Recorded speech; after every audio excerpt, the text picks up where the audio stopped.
Okay, so there are three that I'd like to cover today. First, the urgency and importance of building decarbonization. Second, President Biden's plan for federal sustainability, in particular highlighting three key policies. And then lastly, I'd like to talk a little bit about the progress we've made in the past few years of the Biden administration. So as Peter mentioned, I'm part of the White House Council on Environmental Quality in the Office of the Federal Chief Sustainability Officer. And my office, we shape and implement policy for federal government operations. Excuse me. And my role is to lead that work for our federal buildings portfolio across the country. So that applies to all of our federal office buildings and federal courthouses and military bases and land port of entries, for instance. These are all part of our federal building portfolio. So I don't need to go too deep on climate change science for this audience, but as our friends at the Department of Defense like to say, climate change presents an urgent and increasing threat. Climate change is risky, disruptive, and expensive. So President Biden has put forth the most ambitious agenda ever to tackle the climate crisis. And as our nation's largest building owner and manager, the federal government's leadership has the power to set the bar for more sustainable buildings across the country and certainly beyond. So the overarching federal sustainability goals are framed by Executive Order 14057. And EO 14057 and the Federal Sustainability Plan were released in December of 2021. And they put federal operations on track for zero emissions by 2050. So through this executive order, we're aiming to change how we build and how we buy and how we manage the federal government's buildings and electricity needs and fleet vehicles and procurement and other operations to be clean and sustainable. So the federal government owns and operates the largest building portfolio in the world with over 300,000 buildings covering over 3 billion square feet. And buildings are the largest source of emissions for the US government, accounting for 85% of our standard operating emissions. So we have an imperative to get this right.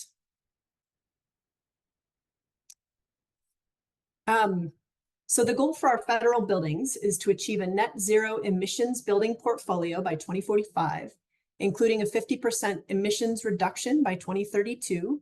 And we're going to get there by prioritizing energy efficiency and the elimination of on-site fossil fuel use. So really, we're aiming for all-electric, super efficient buildings. And this is really important since net zero emissions buildings, they provide many benefits beyond just reducing the impacts of climate change. They provide cost savings. They support the mission of our agencies and of our occupants. They improve health, productivity, and well-being, and they increase resilience. So there's a lot of reasons beyond climate that this makes a lot of sense. Buildings are also the linchpin to achieve other sustainability goals. And in particular, our federal goals around carbon-free electricity and zero-emission vehicles. So one example to highlight the interconnectedness of our goals, as we electrify our buildings, it can increase our electricity usage and subsequently the amount of carbon-free electricity that the federal government needs to procure in order to meet our CFE goals. However, if we electrify efficiently, like Amory says, and we reduce our energy use and reduce our peak demand, that's also going to reduce the amount of CFE we need to procure, cutting costs and saving taxpayer dollars. So it's really important to consider the bigger picture benefits and opportunities as we work to improve our buildings. And I would also add, as you're working with and shaping this next generation of energy leaders, I think one of the biggest needs we have is for good energy managers. I think building automation, AI, controls, it's all improving. It's gotten a ton better, and we still have a little bit of a ways to go, but I think we'll always have a need for thoughtful human beings to make these buildings work for the human beings that occupy them. And energy managers are increasingly becoming more flexible, more adaptive to help address help advance across these goals. So many of those actions are reliant on building managers.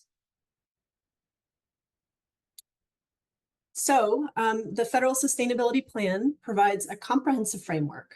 It targets multiple intervention points, including existing facilities, new construction, leased space, and there are cross-cutting goals that touch on all those components to advance federal sustainability.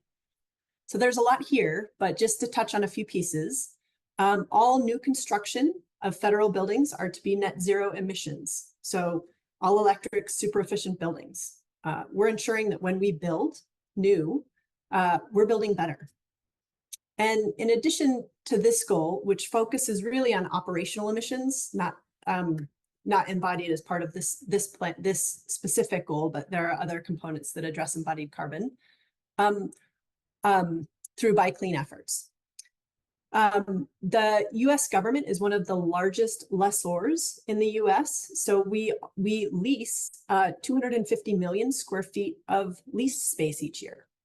So all those leases, and as part of this set of requirements, must be green leases. And by 2030, the federal government will lease new space only in net zero emissions buildings.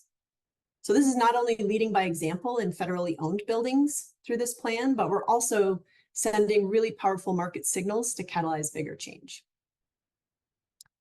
So I want to touch on two key policies under the executive order.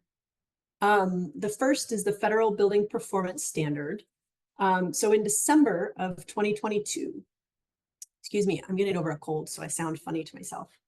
But in December of 22, the Biden-Harris administration announced the first ever federal building performance standard. The federal BPS is critical to achieve the president's climate goals because it targets Scope 1 emissions from new and existing buildings. So Scope 1 emissions represent over a quarter of standard operating emissions. And this is one of the biggest opportunities to reduce emissions portfolio-wide. So Scope 1 emissions are generated from on-site fossil fuel combustion or the burning of gas, coal, fuel oil, propane, and it's primarily used to provide space heating and water heating and cooking, as Panama mentioned. So the ultimate vision is to replace the equipment and appliances that burn fossil fuels in these facilities with efficient all-electric equipment that can run off the clean energy generated by the grid. And this can be done, all these upgrades can be done in the background without impacting mission or operational performance or the people that occupy the buildings. So the Federal Building Performance Standard encourages agencies to target appropriate buildings to electrify. So by 2030, at least 30% of an agency's applicable facilities must achieve zero Scope 1 emissions from on-site fossil fuel use through building electrification. And so we fully, the federal BPS is designed to work in conjunction with other efficiency requirements and fully recognizing that energy efficiency is super important and should come before or in conjunction with electrification improvements. So the federal BPS is just one part of the broader vision. I'd say the last key policy I want to touch on is the Climate Smart Buildings Initiative. And this policy drives performance contracting to deliver building decarbonization. So performance contracting, it's a funding model where energy efficiency and new equipment and building upgrades are installed, and then the operational cost savings that are delivered over time repay that initial capital investment. So this is a really powerful model for governments or owners that are capital constrained, but tend to keep buildings for a really long time. And currently, performance contracting provides over half of the federal government investments in facility efficiency improvements. So it's a big part of the solution set. So the Climate Smart Building Initiative aims to increase performance contracting in order to reduce emissions. And performance contracting plays a big role already And we're making sure that it supports meeting the top line goal of reducing Scope 1 and 2 emissions by increasing energy efficiency and increasing water efficiency, and through deep energy retrofits and electrification via the Federal Building Performance Standard. So this initiative, it's really focused on growth, on increasing performance contracting to reduce GHG emissions. So the initiative is expected to create nearly 80,000 good-paying American jobs and achieve up to 2.8 million metric tons of GHG reductions annually by 2030. This is the equivalent of removing 600,000 gas-powered cars from the road each year. So I think that's a high-level flyby of some of the driving policies for building decarbonization. We're seeing progress in really profound ways through agencies adopting best practices and ultimately some really fantastic projects that are lighting the way towards more change. So I'd like to share a few of these examples with you today. So the first is the Ronald Reagan Building and International Trade Center. It's the second largest building in the DC area, only the Pentagon is bigger. And it covers more than 3 million square feet of office space for key agencies such as Department of Commerce, USAID, et cetera. And this project is really exciting. It's a textbook example, in my perspective, of building decarbonization. I hope that Peter and Amory would also approve. But it's huge, it's old, it's high profile. It's a really busy federal building in a downtown area. It's just a couple of blocks away from the White House. So first, the project underwent a deep energy retrofit and reduced energy use by over 40%. I think last I heard that they were operating around 50% reduction. So they just finished construction on that part. So once the loads were reduced, the project is now under construction to fully electrify by installing heat pumps. And this also has the additional benefits of removing the building from the Washington, D.C. Fossil fuel-driven steam plant. So both phases of this work are being done through a performance contract. So GSA, the owner and operator of this building, received close to $1 billion in Inflation Reduction Act funds. And part of that funding will go to this building and more than 100 other buildings throughout the country that GSA plans to upgrade to be 100% all electric with emerging and sustainable technologies. And that effort supports federal efforts to achieve net zero emissions federal buildings by 2045, in line with our top line goals. One other exciting result of this project I get really excited about as kind of, a technical person down deep, is that despite adding these electric heat pumps, which will increase electricity use since we're converting from steam, the building peak demand actually went down as a result of the efficiency measures. And it shifted that peak demand to a different part of the year, from summer to winter. So doing efficiency first avoided the need for major utility and electrical distribution upgrades. And switching demand supports, shifting demand supports greater grid stability by reducing that peak summer demand. It's a really great project. The next one I'd like to touch on is a large federal building in Oklahoma City. And this is a great example of a deep energy retrofit coupled with demand flexibility. So this is a really excellent kind of future model and future state of a grid interactive efficient building. So energy cost savings were achieved through tried and true efficiency, HVAC upgrades and controls, lighting controls, solar, and a battery energy storage system. And I guess stepping back, demand flexibility, it's the ability to shift loads to a different time of day to reduce peak demand. So demand flexibility in this project was primarily delivered through control optimizations and the battery storage system. So GSA upgraded the building automation system to not only manage like individual HVAC and lighting loads based on occupancy, but also to sequence those loads together and in conjunction with the battery energy storage system. So so each part of this symphony is orchestrated together. Everything is working together. And this one also was done through a performance contract with the utility, and it saves over $400,000 annually.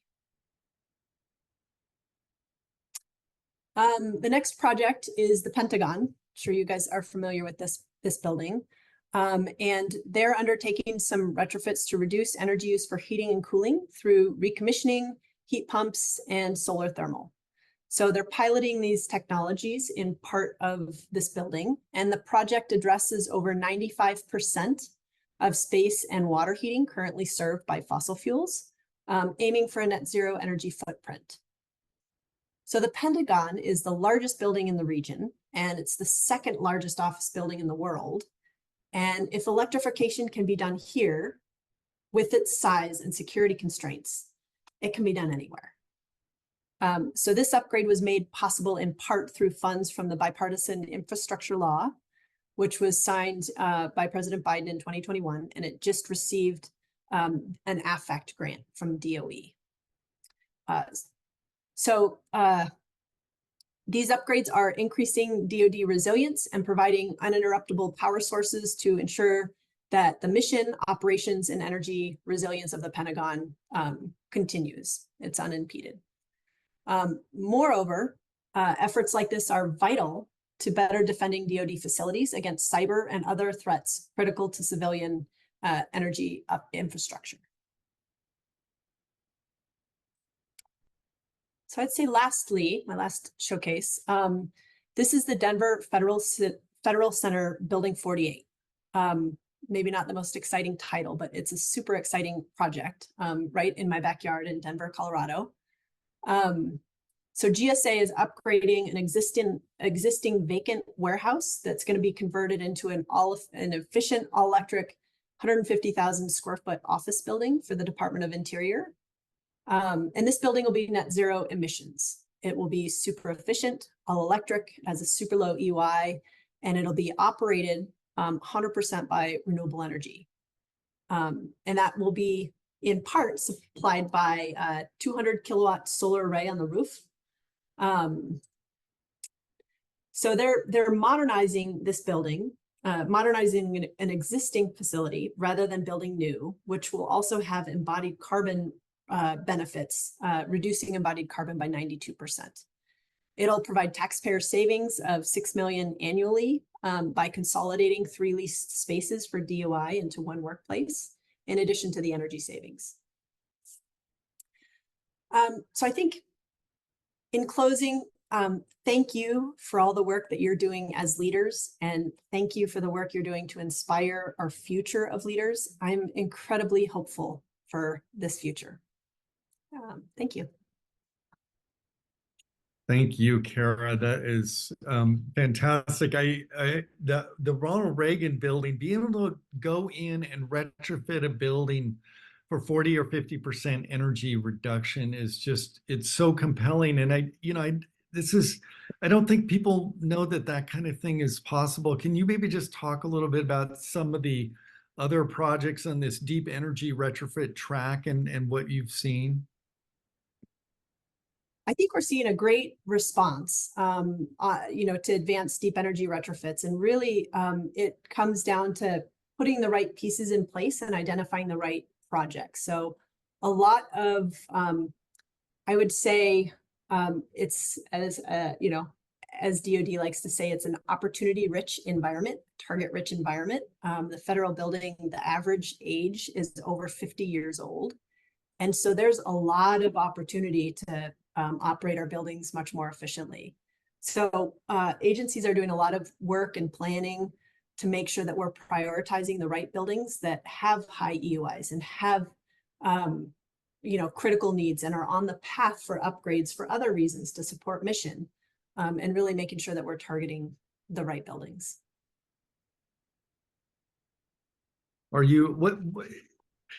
What's the reception that you're getting from people who've been working for years or decades from GSA, and there's this new way of thinking about buildings? And what are people saying to you? Yeah, I think I think a lot have been supportive. I think it's not, deep energy retrofits, it's really kind of reframing something that agencies have been working on for a long time. There's a lot of energy efficiency efforts in the federal government, and there has been for, many, many, many years. And so it's taking what has been going on and really supercharging that so that we can go farther and more intentionally. I would say that, we have received questions on like, well, this is challenging because business as usual, and we always do things in the same way, and we have been for a really long time.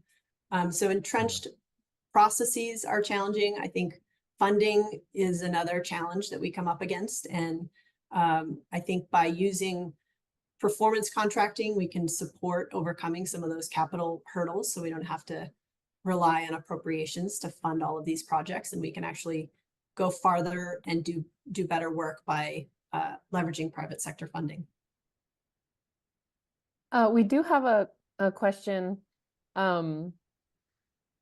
Let's see. If this is mostly dependent on an executive order, isn't it susceptible to being rescinded with a different administration? How easy is it to rescind? Yep, it's a good question. Executive orders can be turned back, as we've seen in the last administration and beyond. There's a lot of work right now to support agency capacity so that this work will carry on, despite where leadership is at. So I think building and establishing agency processes and support to deliver on this work is underway. I think there are a lot of reasons why this work makes sense beyond climate. Cost savings and resilience are kind of broadly supported. So I think framing the benefits of these projects in those terms will help it carry on. And I would say we're seeing a lot of traction at the policy level, even within the agencies. And that's less directed by, that's less of it's not an executive level policy that could, change with leadership, but it's really embedded at the agency level. I think GSA is showing great leadership in their P100 code. So that's like GSA's building code for new construction and retrofits. And they're doing great things on embodied carbon and on grid interactive buildings to advance that. DoD has enacted an electrification policy. So agencies are picking up the ball and really going farther. I would also add that there's significant support on the statutory side too. So there's been a couple of rounds of requests for public comment on DOE's the clean energy rule, which is also supporting electrification. So it feels this leadership and this vision is not supported just through executive policy. We're really seeing kind of a whole of government approach to decarbonize our buildings. There is another one about funding for design schools to adopt solar decathlon and other educational material. Do you know anything about that one? I personally, am a huge supporter of the solar decathlon. I think it's a really great program. It's operated out of DOE. So DOE really is the main source of funding and orchestration for that program. But I think it's a really great program. And then how are federal facilities prioritized for deep energy retrofits? Given the large volume of buildings with retrofit potential, how are you evaluating ESCO capacity to meet this demand? From Blake. Yeah, great question, Blake. So I think each agency is taking a different, a slightly different tailored approach that weaves to prioritize projects for deep energy retrofits and electrification that fits within their existing kind of portfolio models. I think a lot of it is based on kind of EUI and opportunity, funding opportunities and kind of building level condition assessments. And we've provided some suggestions to agencies in the EO 14057 implementing instructions that are released publicly on sustainability.gov. But I would say there's, as you can imagine, a great deal of data tracking, and the data is not perfect. But I think agencies are really trying to get a good handle on individual building level data and to build out systems within their existing data tracking system to prioritize that. With regard to the ESCO question, I think ESCOs have told us that they can staff up to meet federal demand. So it's really up to the federal government to get out there with more projects, more requests for work, and to really frame those requests to ESCOs that really align with the administration goals. And so we're seeing successes there, and we're seeing kind of strong pipelines in future years for performance contracting, leveraging ESCOs, and we're really excited about that.